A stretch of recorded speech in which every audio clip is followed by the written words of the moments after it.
morning. It's Viewpoint, program of personalities, politicians, and perspectives. And we have a real perspective this morning with a real personality.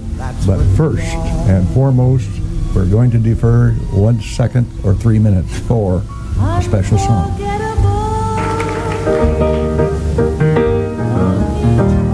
Oh, beautiful, for heroes proved in liberating strife,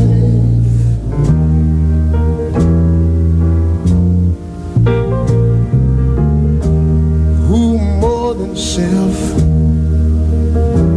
their country loved.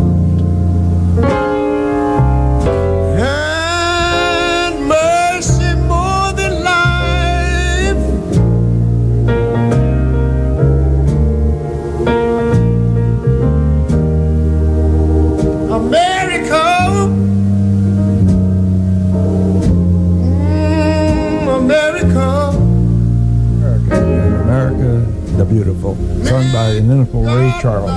Thought it'd be maybe appropriate this morning. Judith Kay, let's jump right in and introduce our guest. Very nice. Yes, Cesar Andrade, and he lives in the big city down the road in Chestnut, and one of his neighbors is Rebecca Drake, and backers. And backers, yeah. And they're here to talk about the fact that Cesar is an official citizen of the U.S. of A. Cesar's been here for a while. We were just talking. This'll blow you away. Cesar, let's start at the very beginning. You were born where? Mexico. Way south of Mexico City. 3.5 hours south of Mexico City. So that's just a little ways from Chestnut, Illinois, isn't it? 5,000 miles. Really? Yeah. And how old a man were you when you left Mexico and came to the United States? 14 years old. All by himself to the big city of Chicago. It just blows me away. And I asked him before we came in here, I said, now that you're a father, do you realize how young 14 was? It's just amazing, a 14-year-old kid alone in Chicago and not dining in the finest restaurants, we hasten to say. I did what I can to survive. Did what you could to survive. Correct. Now, I want to make an important point. I cannot emphasize this enough out there in Etherland. You know, we have a terrible immigrant problem here. The problem with the immigrants, for the most part, is they come across and they put their hand out, palm up, and say, here, give me, I'm here. Cesar came and worked his way and did it like the old commercial about money. He made it the old-fashioned way. He earned it. And I couldn't take my hat off higher for you, young man, than to be a naturalized citizen in this country. And you worked and you deserved it, and we're proud of you. Thank you. Now, you said that you finally found your way to Peoria, and you were a sous chef. Now, did that take some training on your part? Did you have to go to some sort of a trade school? No, I don't have any education. I didn't go to school to learn English or to learn how to cook. I started working at restaurants when I was 15 years old, and I didn't speak English at all, so I just learned my way in. Yes. I never go to school to learn English or to learn how to cook. That's something that is in my blood. I enjoy it. I enjoy the people because I like seeing them eating my food and make them happy. That makes me happy. Yeah. So no, I don't have any education at all, ma'am. But perseverance and hard work sometimes, often, will overcome a lack of something. Yes. Well, you're not afraid of that, are you? No. Not so much. not a bit. Where did you meet your wife, Cesar? I met her at Peoria. Did you? Yes, ma'am. And she works with you in your restaurant. Yeah, she bakes. She bakes. And actually, Rebecca was talking about some pretty good cinnamon rolls that she bakes. Oh, yes, she's a good baker. A good baker, huh? And your chocolate cake. I want to comment, if I may, Rebecca, about the intimacy of the business of being able to do business in a small community such as Chestnut and where John is and Banks and so forth. Odds are that almost 100% of the time, a man in Cesar's position over there, when he came there and then it kind of went sour with the partnership and so forth, leaving him high and dry. But John Drake saw something in the young man, and he also knew that having an operating restaurant in a small community that is so important, it's kind of the gathering place. And Mr. Drake saw fit to take a chance on this man. And I think that's very commendable. And you don't only find that in a small community. That is so true. I think part of it was Cesar's personality came through, and I think it came through very clearly that he was dedicated to making life better for himself. He actually grew up in a small town, probably smaller than Chestnut. Would you say, Cesar? Yes. Outside of Guanajuato, Mexico. And his goal was to find a small town that was like the small town that he grew up in, because he wanted his children to go to a good school. He wanted his children to grow up in a safe environment, and he just liked that small town feel where everybody's just kind of part of a big family, and that everybody takes care of each other. And I think through the conversations and so forth that John had with Cesar at the very beginning, that clicked. And Cesar knew John knew that we had a winner in town. Well, I'd like to extend an offer to anybody over there that might have some comments over there, and as Billy Randolph used to say, Chestnut way. 648-5510 would be the number. If anybody over there has come in contact with the restaurant or Cesar or his family has anything they'd like to say, he'd even take a criticism about the cinnamon rolls, wouldn't he? Well, yeah. Nobody's turned them down yet, have they? So far. All right. Earlier we were talking about what Rebecca is mentioning, the business of being in a small town and knowing the people. And Cesar, I thought it just sounded like the days gone by, because over there the farmers will call you when they're planting and they'll order their lunch and say, just put it on my tab. Now, you couldn't go up to Chicago and go to a restaurant and say, put it on my tab. No, you can't, but that's one of the greatest things about being a small town. And I really appreciate it to that town, how they patronized me and accept me. That was one of the things me and my wife was worried about when we first started there. And all I can say to my wife is be ourselves and do our best, and everything comes together. And it does. We are like a big family. Chestnut to us as our second home. We have a big family, and we do a lot of things. That's a big family, does. Was your wife from Mexico as well? Yes, ma'am. Uh-huh. She's from Durango.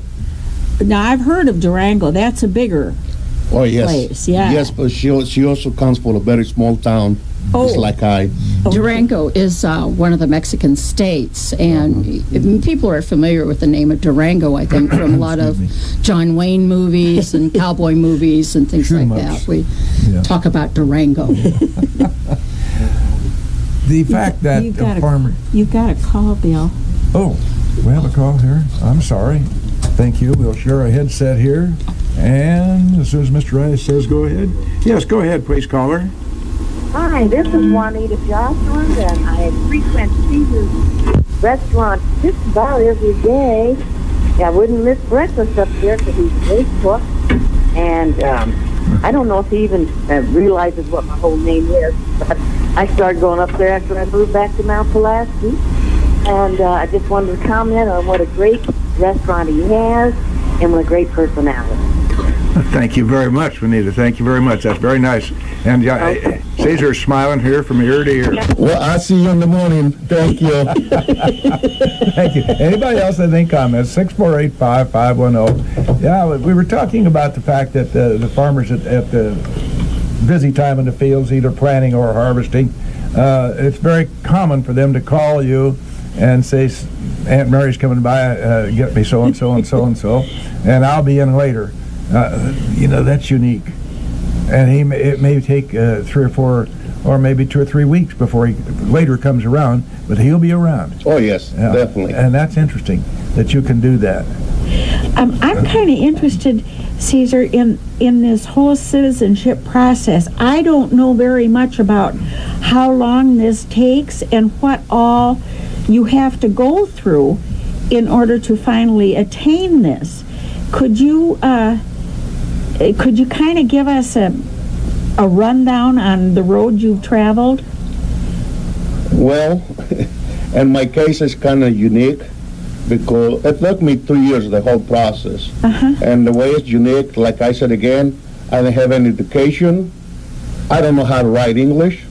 And that was one part of the test.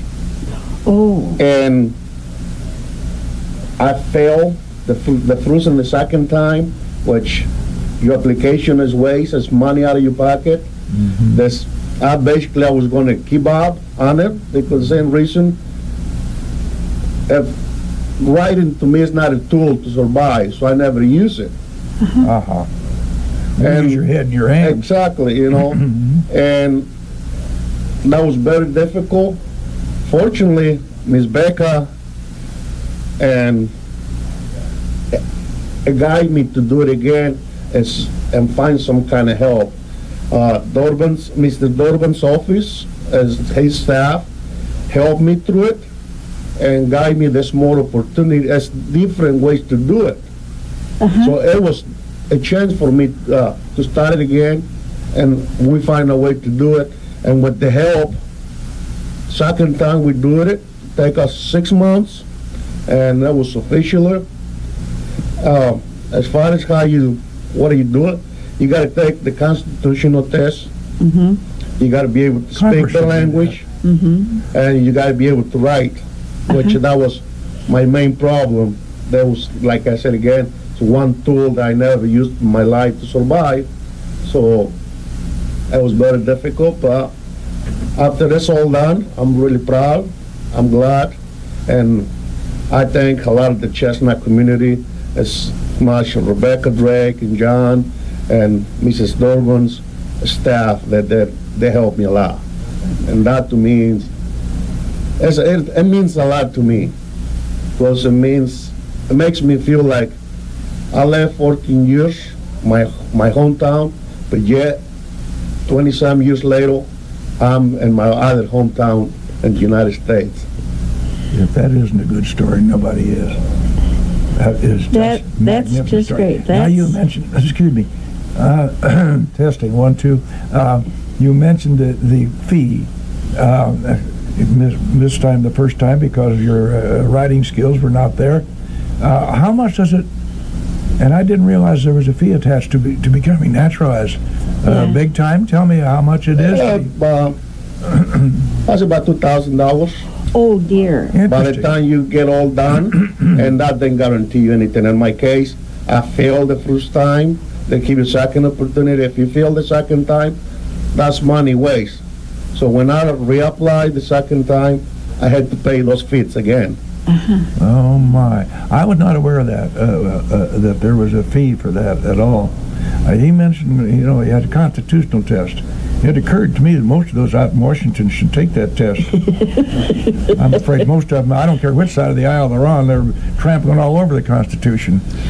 When Cesar was getting ready to take his test, those folks, those regulars at the restaurant would fire the questions at him to see if he would know the answer. We were always testing him. And the questions on the test were not easy. I mean, there were a lot of questions on that test that many of us would not have known. Mm-hmm. Well, the whole community learned with Cesar that, didn't you? Yes. Yeah. We did.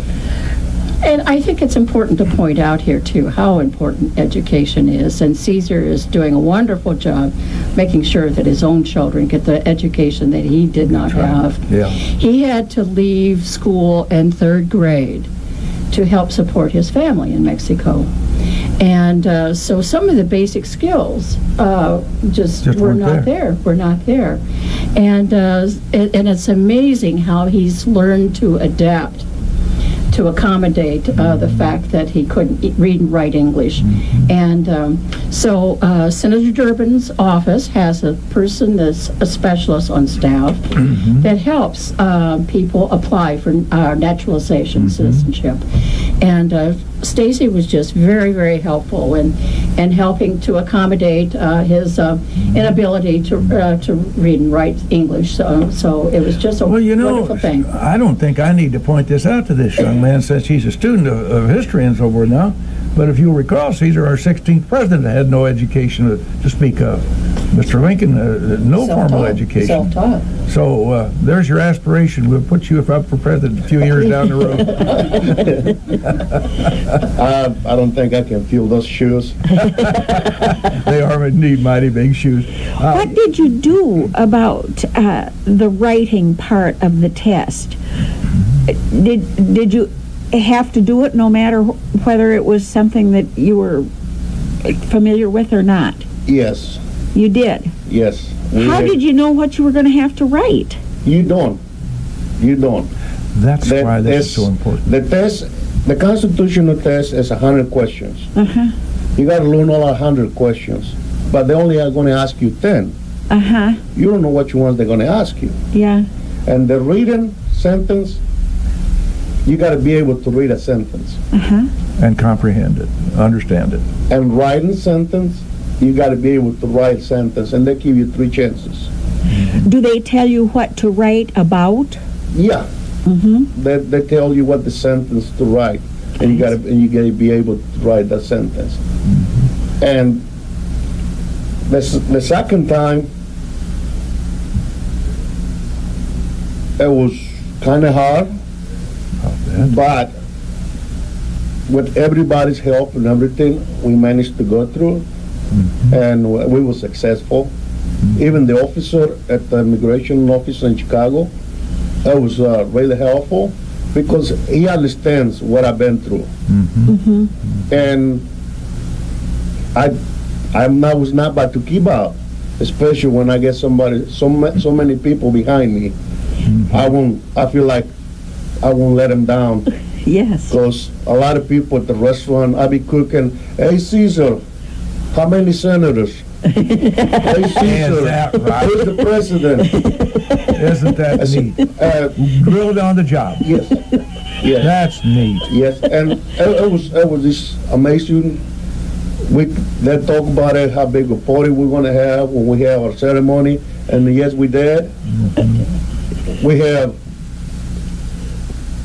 Pulaski School. They go to the ceremony to be witness there. They brought the youngsters from Pulaski schools for that. Somebody had a great idea. Yeah, the Mount Pulaski Zion Lutheran School brought their 5th through 8th graders down to witness the naturalization ceremony in Springfield, which is a very impressive ceremony. Cool. Congratulations to whoever. Yes, and hatched it's a that wonderful idea. civic lesson for those children. Oh my gosh, bet. yes. Oh yeah, grassroots, you know. Yeah. Now tell me, when you first applied, your first time around, how long ago was that, Cesar? For my naturalization? Yes. 2 years ago. Yeah. Now, I have to ask this question. You're now eligible to vote. Now, just don't listen to her. Because she's going to steer you wrong.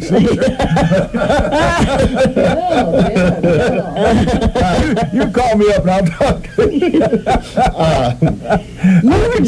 Becky and I are good friends from way back, so that's all in good fun. You were naturalized before the election, weren't you? No. No, so you haven't voted for president yet. You're going to get to Next do that. time. Yes. But there are other votes between now and then, and I bet you're going to show up every time, aren't you?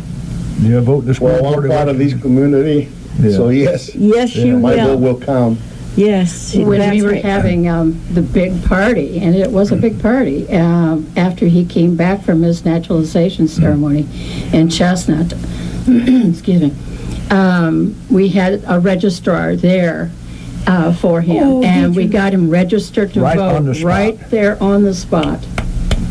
That's pretty neat. Yeah. Was that a proud moment for you when you Yes, got to be registered yes. to vote? Yes, Had it to is. be. That feels really good. Yeah, you betcha. Well, Rebecca's very interested in people registering and voting. Aren't you, Rebecca? Yes, I just happen to be the Logan County Democrat chairman. Yes, yes. That's committee of 3. Oh, no, Bill, it's growing and growing. Now, how about your wife? Is she a citizen as well? Not yet. But she's going to work on that? Yes, we are working right now on that. Good. Well, they'll be testing her too then at the restaurant, won't they? Yes, except she's more smart than me. Oh, I was not sure of that. Well, you're a good husband to say that. She'll appreciate that. Yeah, I'm really proud of her. That's good. But your children, of course, were born in this country, right? Yes, ma'am. Yes. And they're how old now? 5 and 7. They're just little people. Is the 5-year-old in kindergarten this year? Yes, he will be, sorry. Uh-huh. Being brought up the American way. And the American way here in this, we have a capitalistic system here. It's called sponsors, and they need to get paid. So that we need to get paid. So we'll take a sponsor break right now.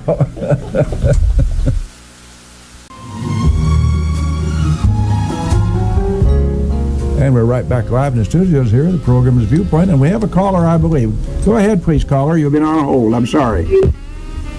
That's okay. My name is Kay Carlin. I don't hear. It's Kay calling. Okay, and I want to say that we're very lucky to have him in our community. He puts up with us older ladies. We were called the Desperate Housewives of Chestnut, but we pretty well lost our husbands, so now we're the Black Widows. And I also want to say about him, he always has a story about his younger days in Mexico, how ornery he was as a boy. But we are all so proud of him, and we're so glad that we got him to feed us every day. We love you, Cesar. Oh, thank you.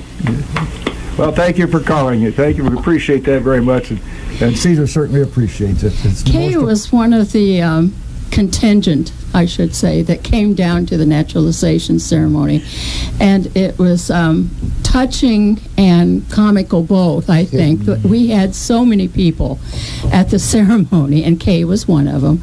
And when Cesar stood up to get his certificate, all these people from Chestnut and Zion Lutheran School all cheered and clapped and woohoo, that Cesar got his certificate, and then sat down, and it was just wonderful that Chestnut had so many people there to cheer him on.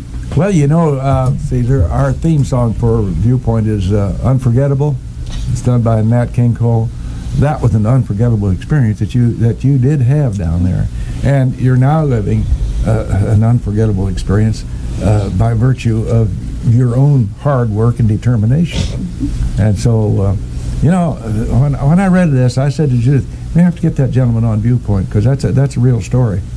And so we're proud to have you up here. Did you frame your certificate and hang it at the restaurant so that they could all see what they helped you with? Not yet. Well, you'll have to do that. I'll buy you a frame. Well, thank you. No, what she's going to go down to the Abraham Lincoln Memorial gift shop, and they must have some old frames right there. She'll buy. We want a gold gilt one. Yeah, I think so. Why I not? think so. Yeah. Why With electric lights running around it. Wow. Cesar, I need to ask the question. Do you have relatives down in Mexico yet? Yes. Uh-huh. My mother's still there, my brother, and my grandmother. That's interesting. What did your mom say to you when you were 14 and said, I guess I'll just go to the United States? You crazy. Yeah, I probably did. Yeah, I Un don't poco doubt. loco, huh? Yep. Yeah, I don't doubt that But- at all. I've been out of my house since I was 10 years old. I've been working 1,000 miles away from home, and she knows I was a survivor.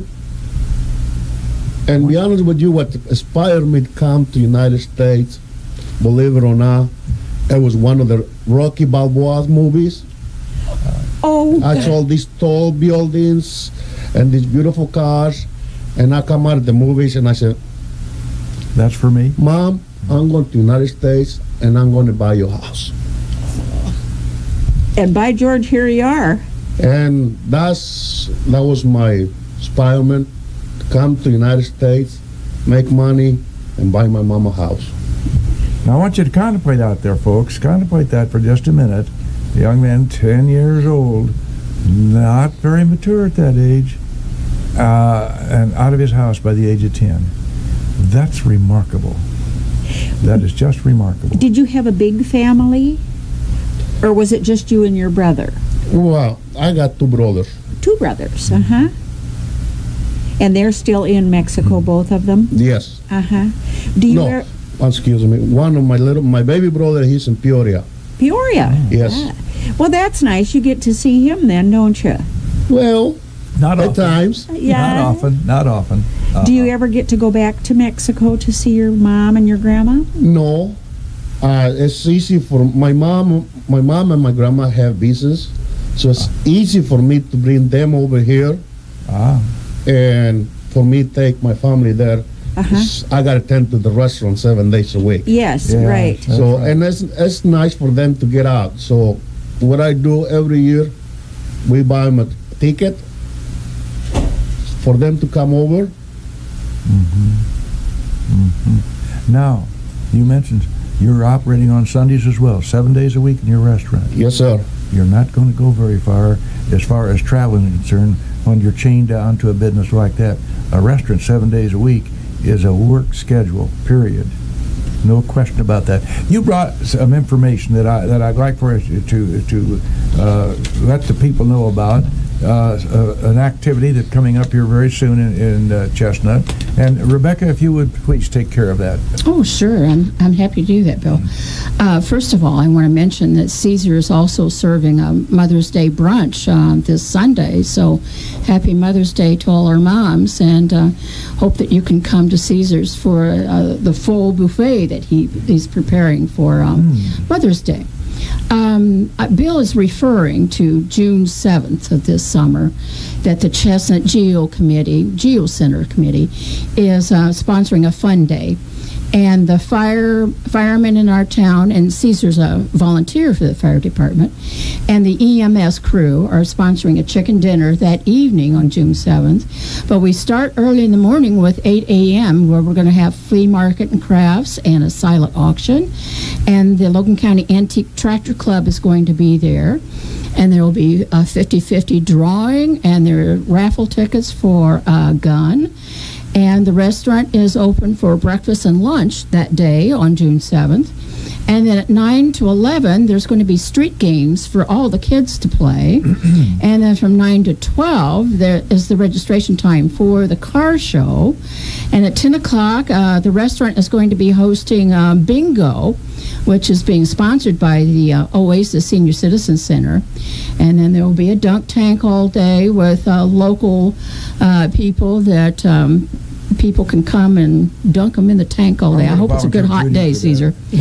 And then from 12 to 3, the United Methodist Church is going to have homemade pie and ice cream and root beer floats and ice cream cones. And then at 1 o'clock, we're having a kiddie tractor pull.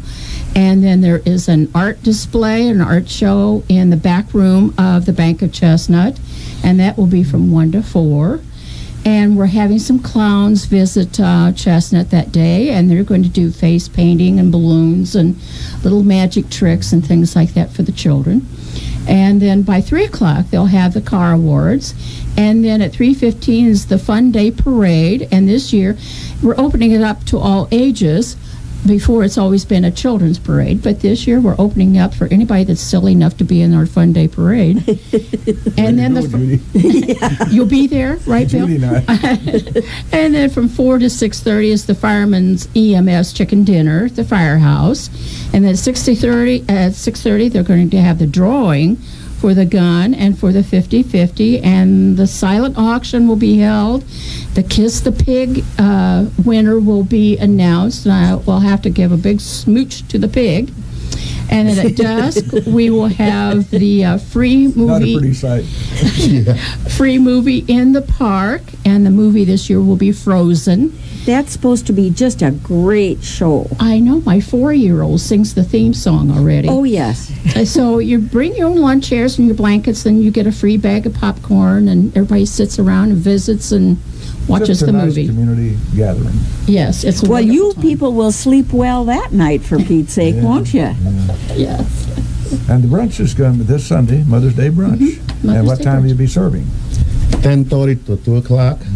Also, I mentioned that mothers will get special gift handed by my 2 kids. We do this every year.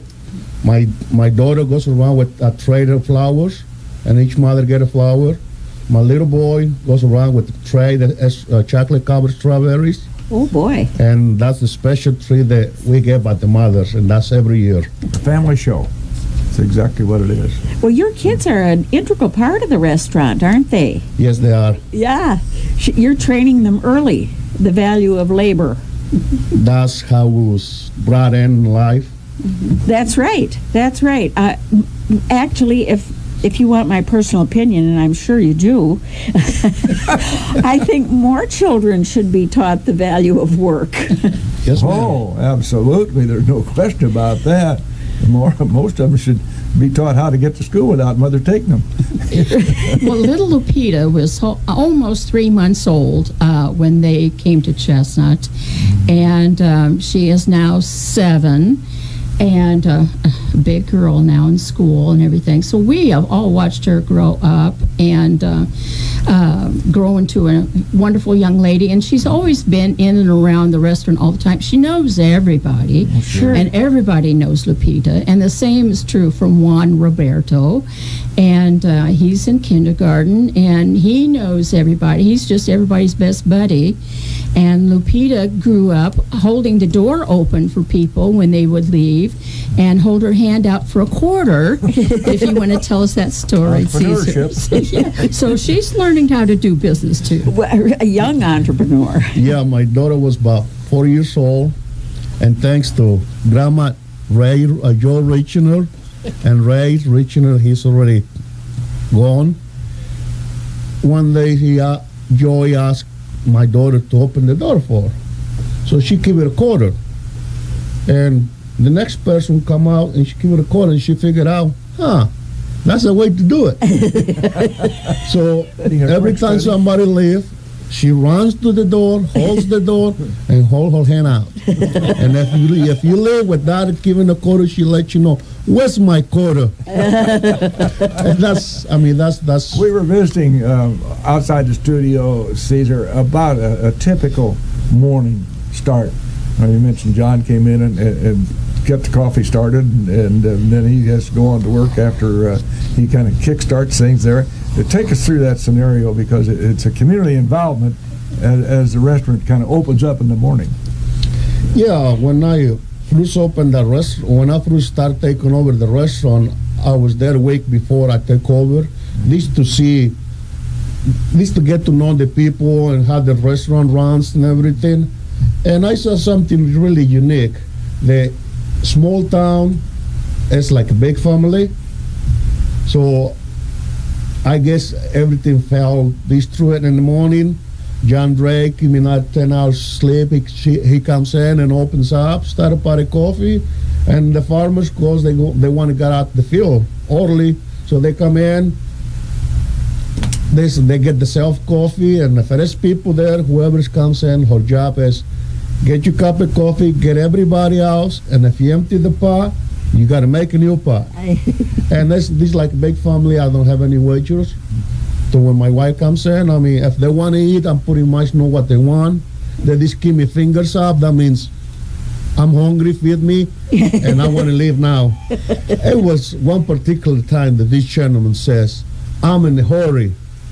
So what I did, I came 2 raw eggs, piece of bread, and 3 pieces of raw bacon. I said, if you're in a hurry, take this home and cook it yourself. And we just have a laugh and we have a good time. And I mean, that's how that is one big family. I mean, it's this amazing how we come to be. How did you, when you were living in Peoria, how did you get to Chestnut? 155. Yeah. Pretty much. Well, I peeled lock, I guess. There was this. It really was. I guess it meant to be me not working out with my partner for after 3 months, and me find out how much that community accept me. I'm going to tell you a little story about this. When my partner decided to close the restaurant off, we used to live upstairs. And my daughter, by this time I was about 6 months, it was around August. So he decided to turn the electricity off in the apartment. And it was hot, and I had a baby girl, and my wife, I was really upset. And I said, we make it. And the amazing part about this is how many people came through. The fire department, the men's club, the bank. People offered me the houses so my little girl can be hot. And I look at my wife and I say, you know, he really thinks he did something bad to us. But I should thank him, because now you see what we got. See all these people come to our rescue. That meant to me a lot. Okay. And I know I was home then, because all these people that's coming in and offering themselves to somebody who's been there for 3 months that we really know other than himself. And one thing I do say, I am who I am. I'm proud of it, and I'm lucky I'm found myself at home, and that's what I'm going to be. Well, that was a blessing to you. Yes, ma'am. You're a pretty lucky fella, aren't you? Oh, yes. Of course, He's made his the own harder luck. you work, the He's made his luckier own you good get. luck. That's the bottom line on that. He's lucky, but he wasn't going to be lucky if he didn't have the right attitude. Oh, yes. Oh, yes. So it's an amazing story. My dad always said, the harder you work, the luckier you get, Yeah. right? Tell me about and the you've classes worked hard. down there. How big was your naturalization class, sir? There was 60 people. There was 31 different countries. You know, it occurs to me it's never going to happen.